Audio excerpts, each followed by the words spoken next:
Hello students, welcome to the class. कैसे हैं आप सब? आई होप आप सभी काफी अच्छे होंगे। प्रीवियस वीडियो लेक्चर में हमने कंस्ट्रक्शन ऑफ कार्नोट इंजन तक देख लिया था। आज का जो हमारा टॉपिक है वो है वर्किंग ऑफ कार्नोट इंजन। तो वर्किंग ऑफ कार्नोट इंजन जो होता है बच्चों, ये टोटली 4 ऑपरेशन से पूरा कंप्लीट होता है और इन्हीं 4 ऑपरेशन के कॉम्बिनेशन को या total working of Carnot engine को ही हम लोग कहते हैं कार्नोट साइकिल। तो अगर आपको कार्नोट साइकिल के बारे में पूछे या वर्किंग ऑफ कार्नोट इंजन पूछे, both are the same things. तो इसको हम लोग डिवाइड करेंगे 4 ऑपरेशंस के अंदर। इन 4 ऑपरेशन के अंदर 2 ऑपरेशन जो होंगे बच्चों हमारे वो होंगे एक्सपेंशन के, और जो पीछे वाले 2 ऑपरेशंस होंगे वो हमारे कंप्रेशन के होंगे। यानी कि फर्स्ट 2 ऑपरेशंस जो इनको हम लोग दो ये जो 4 ऑपरेशंस है इनको हम लोग 2 ऑपरेशंस के अंदर बांट लेते हैं। तो 2 ऑपरेशन तो हमारे हो गए एक्सपेंशन के, और जो प्रीवियस जो हमारे लास्ट 2 बचे वो हो जाएंगे कंप्रेशन के, है ना। ये कंप्रेशन और एक्सपेंशन के। जो एक्सपेंशन के ऑपरेशन होंगे, जो सिलेंडर के अंदर गैस फिल्ड होगी, अगर वो एक्सपेंड हो रही है तो यानी कि वो जो वर्क डन होगा वो होगा बाय द गैस। और जब कंप्रेशन के ऑपरेशंस होंगे, कंप्रेशन के ऑपरेशन के अंदर सिलेंडर का जो वर्क डन होगा that will be on the gas. अब ये बाय द गैस और ऑन द गैस क्या है वो हम लोग आगे देखेंगे, बट अब तक के लिए आप इतना समझ लीजिए कि स्टार्टिंग के जो 2 एक्सपेंशन के ऑपरेशन होंगे उसके अंदर गैस द्वारा काम किया जाएगा, और जो पीछे वाले 2 कंप्रेशन के ऑपरेशन होंगे उसमें गैस पर काम किया जाएगा। और इनमें क्या डिफरेंस रहता है वो हम आगे वाले आने वाले सेक्शंस के अंदर देखेंगे, है ना। तो आते हैं हमारे फर्स्ट ऑपरेशन पर, जिसका नाम है आइसोथर्मल एक्सपेंशन। अब इसके अंदर देखो 2 वर्ड्स आ रहे हैं, इन वर्ड्स से ही हम लोग ऑपरेशन की पूरी थ्योरी को समझने वाले। देखो, फर्स्ट टर्म इज आइसोथर्मल, यानी कि टेम्परेचर में किसी भी प्रकार का कोई चेंज नहीं होगा। Heat can be changed but temperature के अंदर कोई भी चेंजेस नहीं होंगे। Second term is expansion, temperature के अंदर चेंज नहीं हो रहा है बट एक्सपेंशन हो रहा है, यानी कि वॉल्यूम क्या हो रहा है। अगर मेरा वॉल्यूम इतना था तो वॉल्यूम विल इंक्रीज, तभी तो एक्सपेंशन क्या होगा हमारा, वेरीफाई होगा। एक्सपेंशन का मतलब है प्रसार होना। वॉल्यूम पहले इतना था, फिर वॉल्यूम क्या हो गया, इतना हो गया, यानी कि वॉल्यूम बढ़ेगा, टेम्परेचर के अंदर कोई चेंजेस नहीं आएगा। और सिंस मेरा वॉल्यूम बढ़ेगा तो प्रेशर को क्या होना पड़ेगा, कम होना पड़ेगा, क्योंकि पीवी इज इक्वल टू क्या रहता है, कांस्टेंट रहता है। तो अगर मेरा वॉल्यूम बढ़ गया तो प्रेशर को अपने आप क्या होना पड़ेगा, कम होना ही पड़ेगा। इसी पूरे के अंदर ही हमारा क्या रह सकता है, PV is equal to constant रह सकता है। तो चलिए हम देखते हैं आइसोथर्मल एक्सपेंशन को। तो बच्चों देखो, आइसोथर्मल एक्सपेंशन के अंदर होता क्या है, हमारा जो सिलेंडर हमने देखा था कंस्ट्रक्शन के अंदर, उस सिलेंडर को हम लोग रख देंगे सोर्स पर। सिलेंडर को जब मैं सोर्स पर रखूंगी तो देखो, सोर्स का टेम्परेचर क्या है हमारा, ज्यादा है। सोर्स का टेम्परेचर क्या है, या तो T1 है या TH से रिप्रेजेंट कर सकते हैं। सपोज करो सोर्स का टेम्परेचर है मेरा T1, तो वो सोर्स का टेम्परेचर T1 है, उसके ऊपर जब सिलेंडर को रखा, सिलेंडर का बेस कैसा था बच्चों, सिलेंडर का बेस था मेरा कंडक्टिंग। तो सिलेंडर का टेम्परेचर क्या हो जाएगा, सिलेंडर क्या लेगा, उसके अंदर से हीट को एब्जॉर्ब करने लगेगा। और जैसे ही सिलेंडर हीट को एब्जॉर्ब करेगा तो उसका क्या हो जाएगा, एक्सपेंशन हो जाएगा। और जैसे उसका एक्सपेंशन होगा तो उसका प्रेशर क्या हो जाएगा, कम हो जाएगा। यानी कि अगर मैं ये सपोज करके चलूं, इनिशियली सिलेंडर में मेरा जो प्रेशर था गैस का वो था P1 और वॉल्यूम था वो क्या था, V1 था। और जब मैंने उसको सोर्स पर रखा और उसने उससे हीट एब्जॉर्ब करी, और हीट एब्जॉर्ब करने के बाद में उसका जो वॉल्यूम था वो हो गया V2 और प्रेशर हो गया P2। तो यानी कि वॉल्यूम तो इंक्रीज हो गया, यानी कि V2 is greater than V1, and pressure क्या हो गया, डिक्रीज हो गया, यानी कि P2 is less than P1। इसी तरीके से ये पूरा क्या रहेगा, आइसोथर्मल एक्सपेंशन का ऑपरेशन रहेगा। अब हम ये देखते हैं कि एग्जाम में अगर आता है तो how we will write it down in points. तो the first point we will consider is let the cylinder contains 1 mole of gas. हमने गैस कितनी समझ ली है कि 1 मोल गैस क्या कर रहा है, सिलेंडर के अंदर भरी हुई है। The base of the cylinder is placed on source, उसके जो बेस रहेगा वो किस पर रखेंगे हम लोग, सोर्स पे रखेंगे। Placed in contact with the source of temperature T1। Temperature कितना माना है मैंने T1। यहाँ पर देखो बच्चों TH लिखा है तो आपको कंफ्यूज नहीं होना है, कई बार इसको TH भी लिख देते हैं, तो यहाँ पर मैं स्लैश करके लिख देती हूँ TH, है ना, जिसका टेम्परेचर क्या है T1 है। So that gas attains the temperature T1। तो गैस क्या करेगी, टेम्परेचर अपना T1 अटेन कर लेगी of the source and its pressure and volume at this stage are P1 and V1 respectively। Pressure हमने माना इनिशियल P1 है और इनिशियल वॉल्यूम हमने माना है V1 है। देखो यहाँ पर हमने रखा है इसको, यहाँ पर क्या है, प्रेशर मेरा P1 है, वॉल्यूम मेरा V1 है, सोर्स का टेम्परेचर TH है, और जब ये क्या करेगा, टेम्परेचर इसका अटेन कर लेगा तो इसका जो प्रेशर है वो क्या हो जाएगा, डिक्रीज हो जाएगा, यानी कि P2 हो जाएगा, और वॉल्यूम विल बी V2। अगर यहाँ पर आपको साफ नहीं दिख रहा है तो मैं बता दूं, दिस इज V2, वॉल्यूम हो जाएगा V2। So we can say that V2 is greater than V1। देखो सामने दिख रहा है, वॉल्यूम क्या हो गया, एक्सपेंड हो गया, क्योंकि एक्सपेंशन का ऑपरेशन है तो वॉल्यूम तो बढ़ना है। एंड P2, अगर वॉल्यूम बढ़ा तो प्रेशर को कम होना पड़ेगा, since PV is equal to constant, तो P2 is less than P1। तो नेक्स्ट पॉइंट में हम लोग ये लिखने वाले हैं, on decreasing the pressure from P1 to P2 the gas expands from V1 to V2। यही पॉइंट है। फिर थर्ड पॉइंट में हम लोग क्या लिखेंगे, that the bottom of the cylinder is perfectly conducting. क्योंकि जो बॉटम ऑफ द सिलेंडर है वो कैसा है, परफेक्टली कंडक्टिंग है। देखो बच्चों यहाँ पर ये बॉटम इस पे प्लेस्ड है, तो bottom of the cylinder is perfectly conducting है, वो हमने पहले से ही देख लिया है।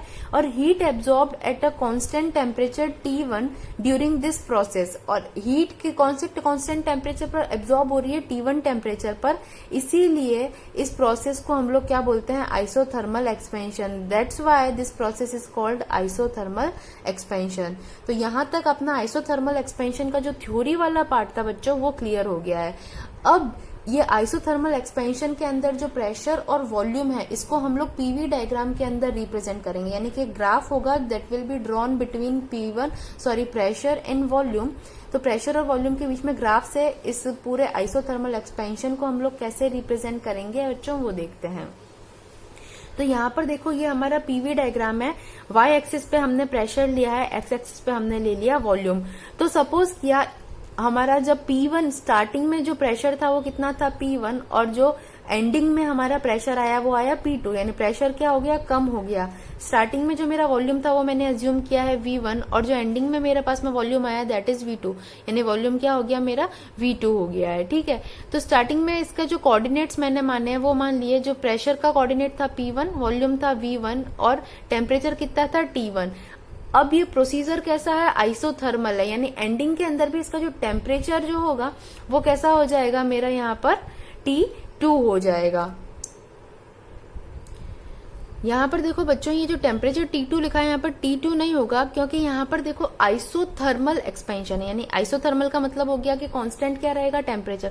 तो अब we can not write here T2, यहाँ पे जो टेम्परेचर रहेगा वो क्या रहेगा, T1 ही रहेगा। यानी जब मैं A पॉइंट से B पॉइंट पर ट्रेवल करती हूँ इस डायरेक्शन के अंदर, तो मेरा जो टेम्परेचर थ्रू आउट है that will be T1 only, there is no T2 in between, कोई भी T2 नहीं रहेगा। तो यानी कि यहाँ पर पीवी डायग्राम को हम कुछ इस तरीके से रिप्रेजेंट करेंगे, ए पॉइंट से बी पॉइंट पर आए, जिसका जो बी पॉइंट का कोऑर्डिनेट हमारा हो गया P2 V2 T1, यानी कि pressure is P2, volume is V2 और टेम्परेचर क्या रहेगा, T1 रहेगा। इसीलिए टेम्परेचर सेम है, इसीलिए हमने क्या कर दिया, इसको आइसोथर्मल कहा। वॉल्यूम क्या हो रहा है, बढ़ रहा है, इसीलिए हमने इसको एक्सपेंशन कहा। तो टोटल दोनों को मिलाएंगे तो ये आइसोथर्मल एक्सपेंशन हो जाएगा।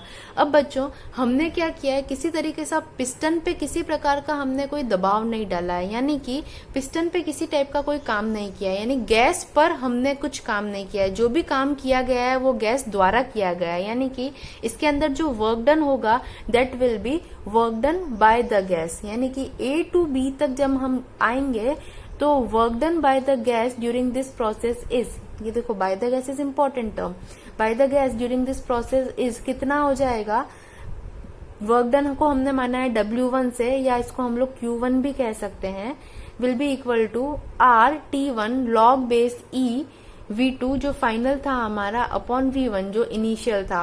अगेन इसको हम देख देंगे इक्वेशन नंबर 1, अगेन मैं इसको पढ़ लेती हूँ। W1 is equal to RT1, T1 क्या एक कांस्टेंट टेम्परेचर है, log base E V2 over V1, ये हमारा इक्वेशन 1 आ गई, which is the work done by isothermal expansion. Now we will come to the adiabatic expansion.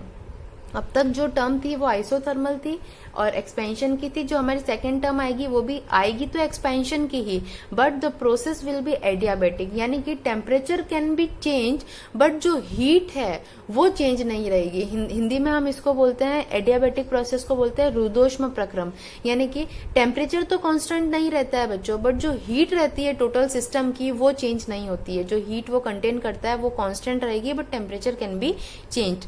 तो इसके अंदर जो हमारा सिलेंडर है उसको हम लोग रखेंगे इंसुलेटिंग स्टैंड पर। देखो इस तरीके से हमने जो हमारा सिलेंडर था सोर्स से उठा करके इंसुलेटिंग स्टैंड पर रख दिया है। अब ये जो पूरा प्रोसेस है, ये पूरा सिस्टम है, वो कैसा बन गया है? नॉन कंडक्टिंग बन गया है, क्योंकि जस्ट बेस हमारा कंडक्टिंग था, उसको भी हमने इंसुलेटिंग स्टैंड पर रख दिया। तो ये पूरा जो सिस्टम है वो कैसा बन गया? नॉन कंडक्टिंग बन गया है। अब यहाँ पर जो टेम्परेचर है उसके अंदर क्या होगा?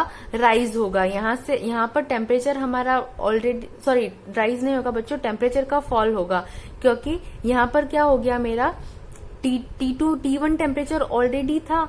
अब जब मैंने इसको इंसुलेटिंग स्टैंड पर रखा है तो टेम्परेचर क्या होगा? इसका डिक्रीज हो जाएगा। जैसे ही टेम्परेचर डिक्रीज होगा बच्चों, टेम्परेचर डिक्रीज होगा तो प्रेशर मेरा क्या हो जाएगा? प्रेशर भी डिक्रीज हो जाएगा, बिकॉज टेम्परेचर डिक्रीज होने की वजह से हमारा जो प्रेशर होता है वो भी क्या हो जाएगा? डिक्रीज हो जाएगा। और जैसे ही प्रेशर डिक्रीज होगा तो वॉल्यूम हमारा क्या हो जाएगा? अप हो जाएगा।